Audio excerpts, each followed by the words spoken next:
Gen Alpha, which I presume is what your nephew falls into, Yes. and Gen Z, which are people who are young adults today, up to the age of 27. They were born after 1996. Kids today are spending massive amounts of time in virtual worlds. And that was a trend that was really catalyzed by the pandemic, where that was their primary form of socialization. So hundreds of millions of kids spend probably almost an unhealthy amount of time today in Roblox and Fortnite and Minecraft. And for them, that's a part of their life. That's how they socialize. For many of them, their online life is just as important as their life in the real world. But there's also a slightly older demographic, and they've aged out of those platforms. Some of them may still play Fortnite or Minecraft occasionally, but they are avid gamers for whom video games are an integral part of their life. And they're also very comfortable in virtual worlds. They're the generation that grew up playing Club Penguin.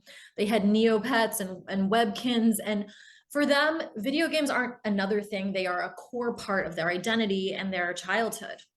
And it's not like it was when we were children, where your console was attached to your TV and it was this thing you did in discrete intervals. They're a generation that grew up with smartphones. And so they've been gaming on the sneak when they're supposed to be studying in school, while they're commuting to work, while they're waiting for planes and in restaurants. It's such a part of their behavior that it's no longer stigmatic for them to spend lots and lots of time in video games and in virtual worlds. The same way that we saw online dating go from being something that a few people did or people did on the sly to something that now, if you're looking to connect romantically, you are inevitably on dating apps. And we're seeing the same thing happen in virtual worlds. Virtual worlds are not new.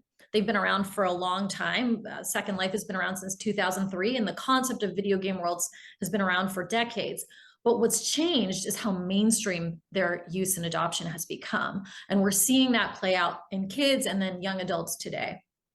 So I love the way you've expressed that, because it makes a lot of sense to me.